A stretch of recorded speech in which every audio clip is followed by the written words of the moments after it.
Welcome to Great Home Makers. இன்னைக்கு summer special. வெயில் வந்தாச்சு. கொத்தரங்காயை வச்சு நல்லா வத்தல் போட்டு இந்த மாதிரி இருக்குங்க. முறுமுறுன்னு சூப்பராக இருக்கும். இது நம்ம சாதத்துக்கெலாம் தொட்டுக்கிறதுக்கு வந்து ரொம்ப பிரமாதமாக இருக்கும். இந்த கொத்தரங்காய் வத்தல் எப்படி பண்ணுறதுன்னு நம்ம இப்போ பார்க்கலாம். 1 கிலோ கொத்தரங்காய் வாங்கியிருக்கேன். நல்லா 2 தடவை நல்லா வாஷ் பண்ணி எடுத்து வச்சுருக்கேன். ஒரு அகலமான பாத்திரத்தில் தண்ணி கொதிக்க வச்சுருக்கேன். நம்ம வாஷ் பண்ண கொத்தரங்காயை இதில் ஆட் பண்ணிப்போம். கொத்தரங்காயில் 1 டேபிள் ஸ்பூன் உப்பு ஆட் பண்ணிக்கலாம்.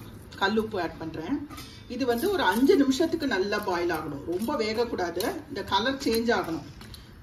அந்த அளவுக்கு இது வந்து கொத்தரங்காயை வேக வச்சுக்கலாம். கொத்தரங்காய் வந்து நல்ல கலர் சேஞ்ச் ஆகிருக்கு. நல்ல வாசனை வருது. எந்த பதத்தில் நம்ம எடுக்கணும் அப்படின்னா, நம்ம இப்படி கையால் கிள்ளினோன்னா இந்த மாதிரி கிள்ளுற மாதிரி இருக்கணும். இந்த பதம் போகிறோம். அடுப்பை ஆஃப் பண்ணிடலாம். இந்த வேக வச்ச கொத்தரங்காயை வந்து ஒரு வடிகட்டியில் ட்ரான்ஸ்ஃபர் பண்ணிடலாம்.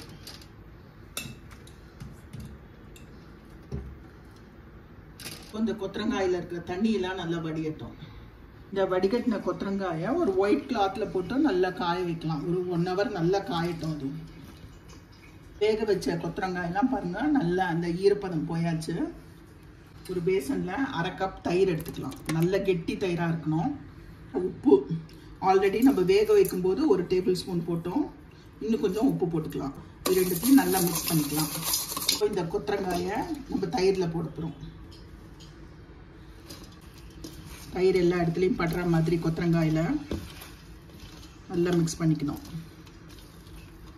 தயிரோட சேர்த்து நல்லா மிக்ஸ் பண்ணிட்டோம். இது ஒரு 1/2 hour அப்படியே மூடி வைக்கலாம். நல்லா ஊறட்டும். அந்த உப்பெல்லாம் வந்து இந்த கொத்தரங்காய்க்குள்ளே இறங்கட்டும். ஒரு 1/2 hour தயிரில் வந்து இந்த கொத்தரங்காயெல்லாம் நல்லா ஊறியாச்சு. இந்த மாதிரி ஒரு ட்ரேல நம்ம இந்த கொத்தரங்காயை போட்டு, கொஞ்சம் தயிர் இருக்குது, இது அப்படியே இருக்கட்டும். இப்போ இதை வந்து நம்ம வெயிலில் வந்து காய வச்சிடலாம்.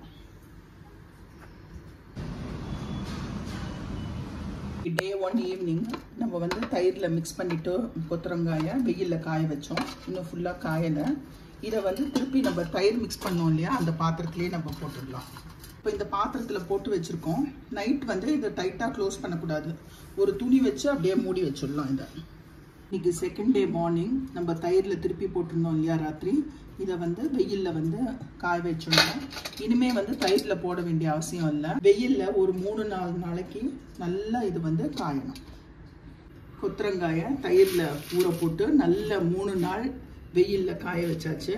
பாருங்கள் எப்படி நல்லா முறுமுறுன்னு காஞ்சிருக்கு. இனிமேல் இதை நம்ம பொரிக்க வேண்டியதான். இதை வந்து ஒரு ஏர்டைட் கண்டெய்னரில் ஸ்டோர் பண்ணி வச்சிட்டோம் அப்படின்னா எப்போ வேணுமோ அப்போ நம்ம யூஸ் பண்ணிக்கலாம். எண்ணெய் நல்லா காய்ச்சிருக்கு. கொஞ்சம் கொஞ்சமாக போட்டு நம்ம பொரிக்கலாம்.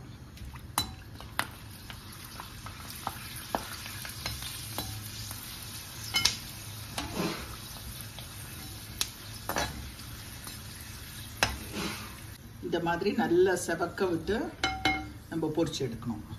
இப்போ இந்த சம்மரில் கொத்தரங்காய் வத்தலை ட்ரை பண்ணி பாருங்கள். உங்கள் கமெண்ட்ஸை சொல்லுங்கள். Like, share, subscribe to this channel. Thank you.